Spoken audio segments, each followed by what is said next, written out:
Hello and welcome back to the virtual classroom. I'm your host, Dr. Olmsted. As you can see, today's topic is the Roaring Twenties. Now, as always, take a moment, hit pause on this video, jot down that long lecture outline to the right, and pay particular attention to those key terms at the left. Got it? Make sure you can identify the who, what, where, when, and why, be able to connect them to each other and to their larger historical significance. So let's get started, shall we? Now, as we ended our last lecture, there was a tremendous amount of upheaval. During World War I, the Sedition Acts, we have all this animosity against the Germans. We have the post-war era that has a fear of communism, the Palmer-Rays. We have the race riots, we have the anti-labor sentiment, and things in general are not really going that well. And so in 1920, it's an election year. And the fact is, while he was out touring the country trying to drum up support for the League of Nations, the reality is Woodrow Wilson suffers a stroke. And for the last few months of his presidency, he's pretty much non-existent. And so in 1920, the campaign promise of Warren G. Harding, his campaign pledge, is he wants to usher in a, quote, return to normalcy. He runs for president after World War I, campaigning on this idea of return to normalcy. Now, return, what is normal? First of all, normalcy is not a real word. It was not back then. It has since been added to our dictionary, in part because of Warren Harding. But what does he mean by this? Well, he means a return to the good times. That's what he wants. Return to the normalcy, the normal good things, back when things were right in this country, when America was great. He wants to make America great again. But for Warren G. Harding, this return to normalcy, make America great again, was a time period preceding the reform movements and the high idealism. In other words, he wants to return back to the good old days of the Gilded Age. Go back to that gold-plated crap. So who is this return to normalcy good for? The average person? No. It's good for, of course, the big business, the corporations. But he also means some other things with this. It also implies some other ideas. It's also a return to American isolationism. We got involved in a war we shouldn't have been involved in. Let's return back to ourselves. Now, when I say isolation, I don't mean pull away from the entire world. I just mean pull away from Europe. Again, no League of Nations. We will see a return to nativism and xenophobia once again. And of course, away from that whole terrible, awful thing known as progressivism. Excuse me. Now, Harding wanted to put America first. He wanted to make an American first economy. If you thought that was Donald Trump's invention, it was not. Warren Harding wanted to put a, quote, America first economy, which encouraged self-reliance and increased industrialization, bring the manufacturing jobs back to America. Now, the reality is, though, Warren Harding was not a well-known person outside of his home state of Ohio. In fact, many historians tout that Warren Harding was essentially selected to be the presidential nominee by a bunch of rich old white dudes in a smoke-filled room. And they picked him because they thought he could win the women vote. He was considered a pretty good-looking guy. Let me go back to this picture there. Those big bushy eyebrows, it's worth a turn on. But the reality is, women did tend to like him, it seemed. And remember, 1920 is the first election in which women can vote, which essentially doubled the amount of voters in this election. And so Harding's campaign coordinated their effort, concentrated on his popularity among women. And Harding, for his part, did support women's suffrage. And so he will easily win the 1920 U.S. election. with his running mate Calvin Coolidge. And at the time, it was the largest popular vote victory in American history, 60% to 34%. But unfortunately, Harding's presidency will become much more known for scandal and corruption. Now, Harding, for his part, was prone to taking long naps. Okay, that's a personal fault. He was also a very known womanizer. He liked to sleep around. In fact, he had a very long-standing mistress that at the time of his nomination, that he had been frequently sleeping with. In fact, the same woman who would bear him a child just before his inauguration. In fact, if you Google the phrase Harding love letters, you can find his love letters written to one of his paramours, one of them, by the name of Carrie Fulton Phillips, on the Library of Congress website. This is public knowledge. Now, that's not even the worst part, though, for Harding. This is minor. And while the bigger problem for Harding was his cabinet. You see, while he did make some good political appointments, he was also very partial and prone to what's called cronyism. Now, cronyism is the practice of appointing friends or family to positions of power who are not generally qualified. So much so that part of his cabinet became so corrupt, again, his cronies, that were not qualified for the jobs, that the press dubbed them the, quote, Ohio Gang. And they became one of the most corrupt cabinets in American history through indictments and oustings. Now, the most prominent scandal of the Harding era was known as the Teapot Dome scandal. It involved his Secretary of the Interior, Albert Fall, one of the Ohio Gang. Now, the Teapot Dome scandal involved Teapot Dome was an oil field in Wyoming. Now, the field was located on public land, the oil field was. But this oil field was being held in reserve for the U.S. Navy in case regular oil supplies ran short. Now, this makes sense, right? The U.S. Navy cannot afford to run out of oil for their ships and therefore have a reserve just in case for a rainy day. It makes sense.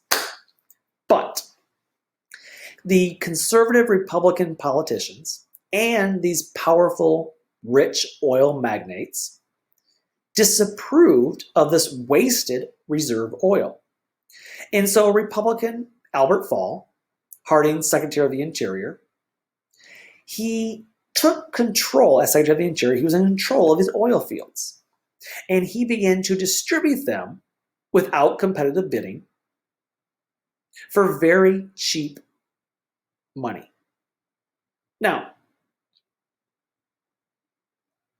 technically, he has the legal authority to do this, to sell or lease these oil fields. That's in his purview.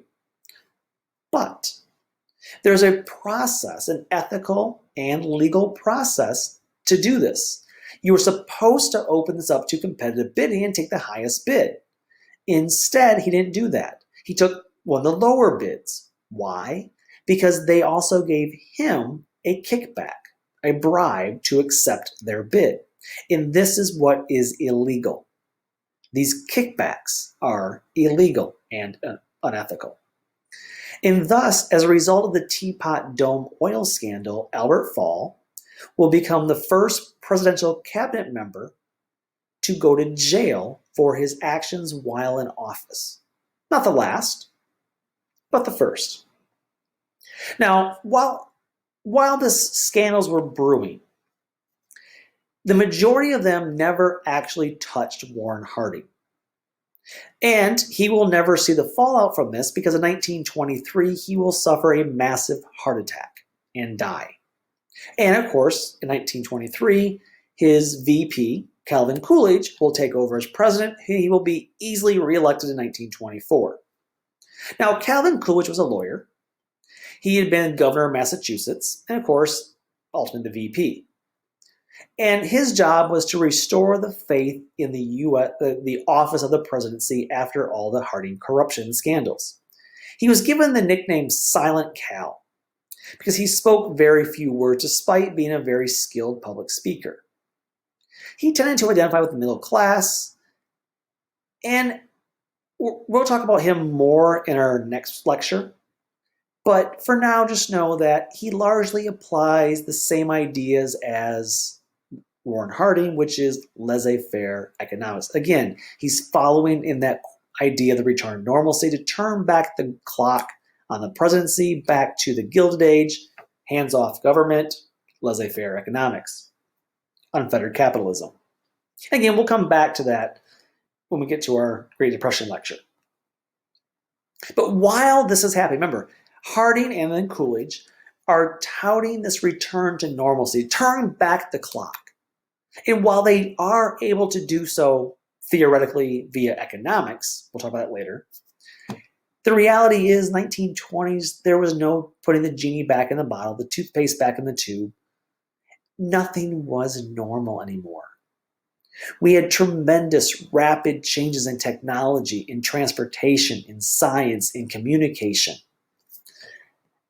The 20th century, 1920s, were nothing like the 19th century. And this was an age of bewilderment for many people, but also excitement. Take, for instance, cars. Transportation, right? The automobile was invented in the late 1800s, but it was only a rich person's plaything. By the 1920s, it was popular throughout all of America. Now, by 1920, it became a prime consumer product of mass consumption. By 1920, there were 10 million cars on the road in America. By 1929, it jumped to 26 million. In other words, 1 in 5 people owned a car by 1929. This is compared to 1 in 43 of people in Great Britain. Now, of course, the most famous car of this era was the Ford Model T, of course, founded by the man, the myth, the legend, the anti-Semitic racist, Henry Ford. Now, Henry Ford, let me go back to the slide for a minute. He had a vision. In 1903, he forms Ford Motor Company, still around today. And he had a dream of making what he called a car for the multitudes. Now, what he wanted to do was to use mass production and standardization of parts to reduce manufacturing costs. So in 1903, he forms Ford Motor Company. In 1908, the Ford Model T hits the road for a price of $845. The average American can't afford this car. So Henry Ford began to rethink things. He began to do some research. He went specifically down to Chicago to the meatpacking industry. Yep, going back to them. And he was impressed that if you were working in the meatpacking industry, you didn't butcher a cow. That was not your job. Like, you were not a skilled butcher. Like, you have no idea actually how to butcher a cow. What you did was you stood in one very cold place all day long, entire shift, 12 hours, and you did one job. So the cow moves, not you. So you stand there, this conveyor belt moves overhead, and the cow comes in front of you. So the first person, their job is to cut the throat, let the blood drain. Second person's job is to cut a slit and rip off the hide. Third person starts to actually use the knife and butcher the cow. But they only do part of it, and each person in the assembly line does the one job. This is important for a number of reasons. One is speed. You don't have to have one person spend all day butchering a cow. You can butcher 1,000 cows in a day because the one person only has to master one task. Also, it's a menial labor, unskilled task that any idiot can do. So you can train someone to do it like that. And if they get sick, next person up. No big deal, no skill involved. So the result of two things here enable Henry Ford to take his Model T and reduce the cost from $845 to a more palatable $285. And those things are, number one, the assembly line. You don't move, the car does. This creates speed, this creates stability, it creates quality control because one person or two people do one job all day long and the car moves, not the person. It's speed, it's efficient. The second thing that enabled him to do this was standardization of parts. In other words, you don't build 15 different cars and use 100 different parts for headlights. So you build a car. You don't need 20 different headlights in 30 different wheels. You need one type of headlight, one type of wheel. Just one. That's all you need. Because every time you... See, the problem was back in the day, back in the early 1900s, car companies would get a break from here this week, but then the following week they go over there to another business and pull a break from over there, and now they don't match up. They have to finagle and change the body style to fit these new brakes, and it's a mess. It's expensive. But if you can mass produce one type of product, mass production makes the cost cheaper. If you take that one product now and install it on your car and only use one type of part on every car, one type of headlight, one type of wheel, this is called standardization of parts. You can make the car more cheaply because you're buying in bulk. Henry Ford famously once said, you can have any color car you want as long as it's black. Why black? That was the color car he chose first, and when you add color, you add cost because you have to change out the paint, you have to change colors, etc. That takes time, it takes money, it takes something to do it, pay people. Now, ultimately, Henry Ford will give in because other car companies said, well, Henry Ford, you're an idiot, people want choice, so let's give them color. It's an easy thing to change color versus changing the parts inside the car. As a result of this, the Model T now costs $285. And by 1927, he sold more than 15 million Model Ts. And the auto industry changes the face of America because there's tangential extra things that need to evolve with cars. For instance, you can't put a Model T Ford on a dirt road very well. You need paved roads, especially in cities. So paving roads. You need... And of course, this will fuel urban sprawl, right? This creates new suburbs because people, especially richer people, can move out of the city and drive into work. You need parking lots. You need parking spaces. You need gas stations to fuel the cars up. You need body shops to repair the cars. If you're traveling across country, you need to have repair stations. You need to have hotels. You need to have restaurants to go along with these things. So all these things, motels, you need all these things to go along with this new automobile culture. And more importantly for the people of 1920s, the automobile granted unprecedented personal freedom. Think about it. Especially think back to when you turned 16. What was the greatest thing you got out of having your own car and having your license? Freedom. No more parents telling you what station to listen to. No more parents telling you where you can go, when you can go. You have freedom, right? And cars in the 1920s represented freedom of parental control for an entire generation. Of course, what do you think's going on in these cars? There's no drive-ins yet, but you can ride with friends. You can go up to Makeout Mountain and do some necking, even perhaps sex. The automobile changes the face of America, not only economically and transportation, but it helps usher in a new sexual freedom that was very much in response or in rejection of that Victorian moral idea we talked about in the late 1800s. And it pits the new younger generation against their parents, who the parents are trying to enforce Victorianism. These kids are like, no, we're free. And of course, aside from the automobile, general consumption of the American public is also going up. The economy is growing at 7% a year. We have new technology. Even as machines are replacing humans on the job, all these new jobs are being developed, so we have high employment numbers. Wages are actually going up, which does cut down on some labor strife, even though there's no unions still. Consumption is skyrocketing. We are mass producing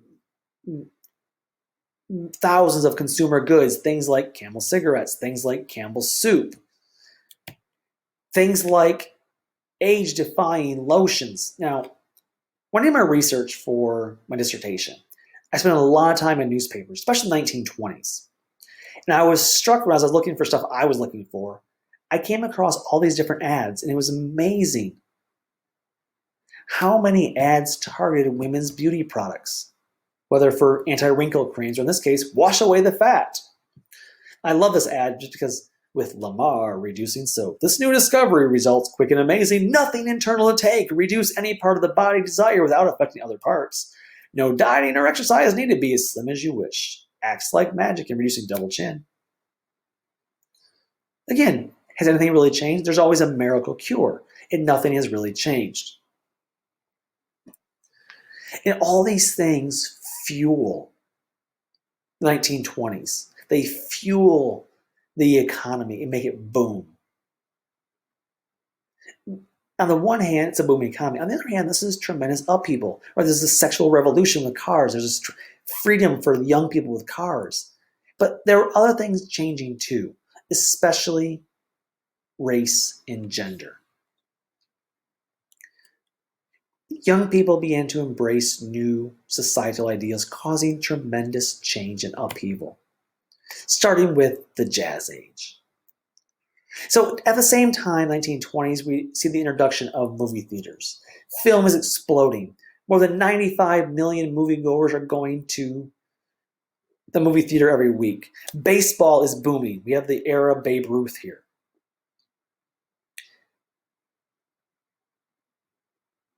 But what is most troubling to those old guard Victorian moral parents becomes the Jazz Age. Why? Because jazz music became the rebellious music. Now, what is jazz? Now, define jazz breaks out of European rhythmic forms, the cadence of European rhythms, and combines classical styles with African music.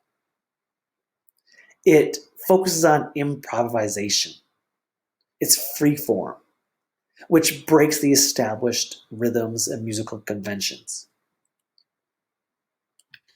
And this is big because it's upheaval, it's change. A little sample for you real quick.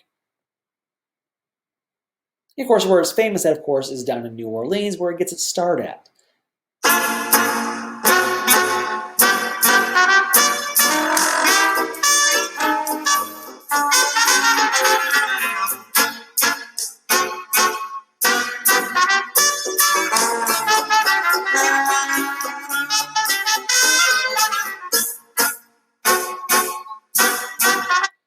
And the problem is, what makes it even more problematic is it's different, right? It breaks traditional rhythm styles and cadence. What makes it even worse, though, is this combination of infusion between classical styles and African style musics. And one of the leaders of this became, of course, Louis Armstrong. As you can see, he is an African American. And as this spreads from New Orleans up into the big cities like New York and Chicago, it creates carefree new dance steps. It creates shocking gyrations of the body and the hips that shocked the Victorian guardians of morality. Young people, white and black, are being drawn to jazz music. They're using their cars to drive to dance halls to hear jazz. And all of this goes along with this new forms of recreation and sexuality. In other words, jazz is race music. To make the comparison, for 1920s parents, jazz was like your parents complain about you listen to rap music. Because it's considered race music. It's considered vulgar. It's leading young people to do vulgar things on the dance floor that should not be done in proper Victorian morals. And of course, the leader of this was an African American that brought fame and fortune to people like Louis Armstrong and his legacy, people like Miles Davis and John Coltrane.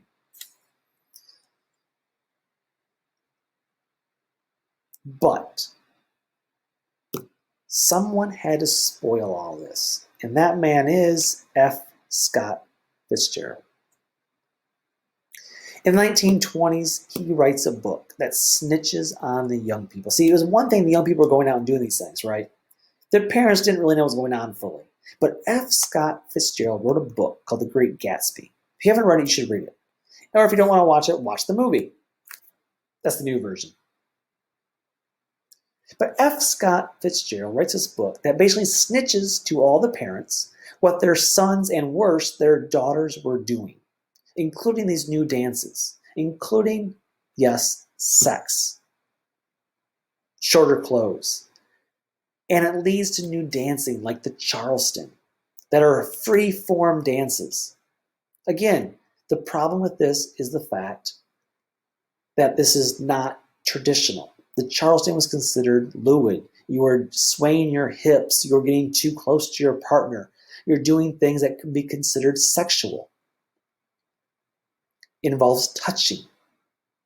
And again, this idea, I get a little clip of this for you to kind of see. You would think it's not that big of a deal in modern day. Let me skip ahead for you right here.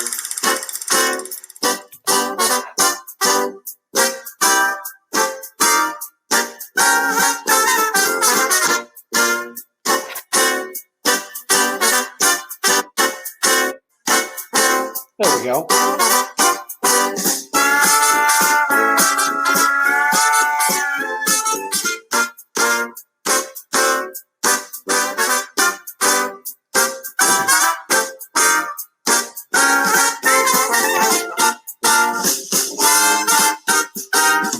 Now, of course, this is not considered lewd by our standards today, but compare when they start doing it together with boys and girls mixing. You're also notice some racial mixing on the dance floor at jazz clubs. This is appalling to these old guard, this vanguard of these Victorian moralists. And this dancing involved a new style of dress, which included what we would call the new woman. During the 1920s, we will see a revolution in how women act, how they dress, how they talk, what they consume. Remember, by the 1920s, women have a little more freedom. They've already gotten the right to vote, and now they just want to soak and bask in that newfound freedom.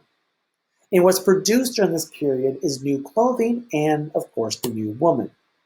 So you see here, on the left, you see the Victorian style of dress we talked about in the middle class lecture of the 19th century. On the right, you see the traditional flapper outfit, showing all kinds of ankle and showing all kinds of elbow. Again, these are much looser fitting. They're not highlighting the bodice anymore and the bust. They are a little more revealing, not compared to today's standards, but if you think about it here from numerically, the clothes went from just above the ankle in 1920 to just below the knee by 1929. Within the decade of the 1920s, the skirt length rose from the ankle to the knee. That's a big change in a short decade. Now, these women were called by another name. They were called flappers. This was come from a British term because the women were wearing galoshes that flapped when they walked. So they're called flappers. But these women, these flappers, they were not particularly political. Yeah, they would vote, but they were not concerned with politics. They just wanted to enjoy their newfound freedoms. And they wanted to test the boundaries of what was considered normal. They would listen to jazz. They wanted to push the envelope on what was considered acceptable behavior. They were more concerned with self-reliance, outspokenness, enjoying the appreciation of the pleasures of life. I mean, they're not political. They're not pushing for reform. They just want to embrace this new feminism that is found. And that includes things like sex. Now, the new woman was having more sex. We talked about this already with cars and with the new woman. But at the forefront of this was Margaret Sanger. Now, there's a couple sides of Margaret Sanger, so we're going to start with the first part. Margaret Sanger became a very controversial person during the 19-teens and 1920s. You see, she was a nurse in New York, and she was very concerned about the effect of frequent childbirths on young women, including childbirths, miscarriages, and even some abortions. And she began to distribute birth control information, which was illegal. You see the background here for a minute.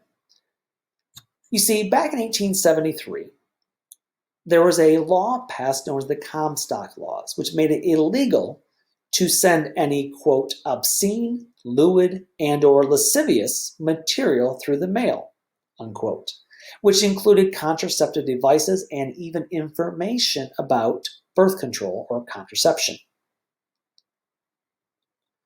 Even for educational purposes, it is banned.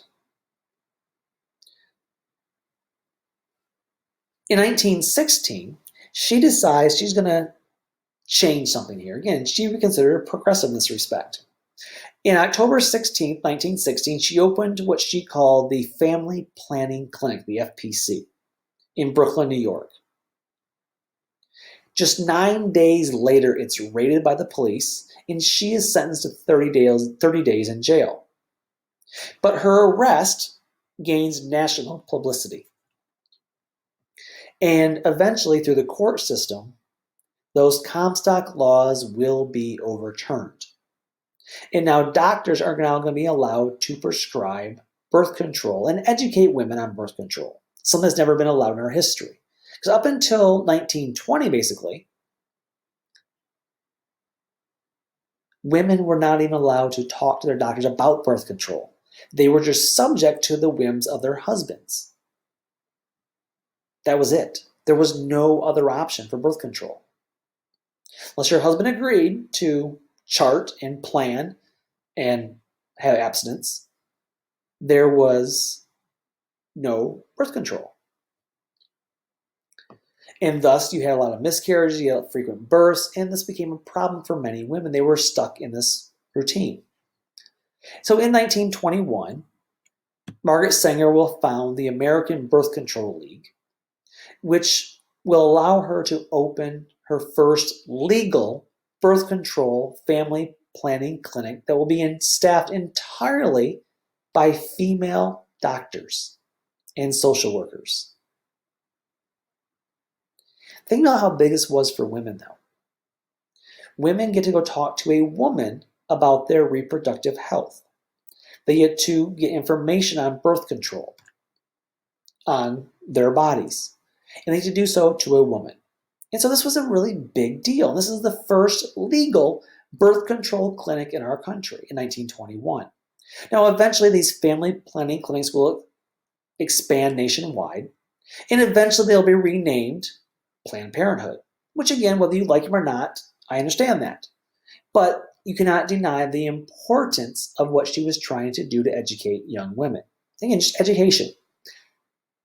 On the flip side, there's a very problematic side to Margaret Sanger. She was what is called a eugenicist. She endorsed the sterilization of women who were mentally incompetent, in those with hereditary deficiencies. Now, there are some quotes that make their way on the internet that she was advocating for the genocide of African Americans. Now, was she concerned about African Americans who maybe had too many children they couldn't feed? Yes. But she was not advocating for the genocide of African Americans. But she did want to restrict who could reproduce, which again, this is what eugenics is, and we'll talk about that later in a minute. So while she did some good things, there's also a very problematic side to her.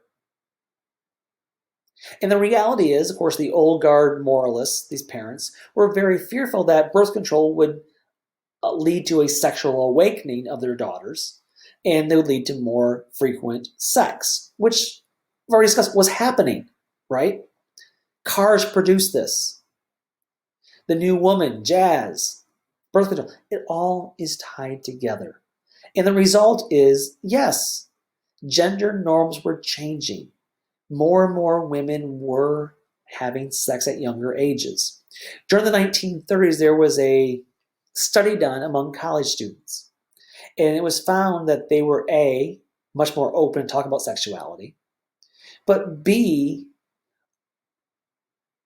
almost half of women surveyed admitted to losing their virginity prior to marriage. Which again, this is exactly what the parents are worried about. And of course, throughout the 1930s, divorce rates did go up. But was it an issue of unsatisfactory marriages caused by premarital sex? Or was it a greater willingness to abandon unhappy marriages or abusive marriages because women were gaining more rights? Now, along with the new woman, we also had the new Negro in the 1920s. When we talked about World War I, the Great Migration, World War I made many African Americans even more strongly devoted to the cause of equality. And the Great Migration northward would allow for a better environment, more welcoming environment, somewhat, compared to the Jim Crow South. And as a result, they're able to see increased politicalization of African Americans. There was greater African American cultural expression during this era. There was a literary and artistic movement known as the Harlem Renaissance, which featured iconic writers such as Langston, Hughes, and Zora, Neale, Hurston, poets, writers, musicians. The difference was they were celebrating a distinct African American culture. And they called themselves the New Negroes. The Harlem Renaissance was brief and confined in New York, granted. But what it did was says, you know what? We don't have to be white. We are black. We have a culture. We're proud of that culture. We have a history. And we're going to embrace our blackness. And so they did this through things like jazz, through things like the Harlem Renaissance, and some took it one step further and included what was called black nationalism. Now, black nationalism was a more extreme view. It exalts blackness, black cultural expression, and black separatism. Now, the leading spokesman was a man by the name of Marcus Garvey. He founded in 1916 this black nationalist organization known as the United Negro Improvement Association, the UNIA. And what he wanted to do was, his mindset, he's actually from Jamaica. Now, he was not American by birth. But his idea was that he argued that white America will never accept blacks as equal. And therefore, the only logical thing to do, because whites will never accept us, is to create a separate black nation. In other words, he argues that the racial bias is so ingrained in whites, they will never allow blacks to integrate fully into society. Now, so he argues that blacks need to liberate themselves and endorse both social and political separation.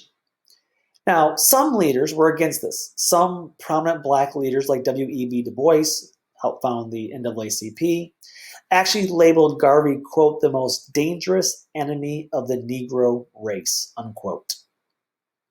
Now, ultimately, this is a short-lived movement because the UNIA will die when Garvey is convicted of using mail fraud to raise funds illegally for his organization. He'll be imprisoned and eventually deported to Jamaica.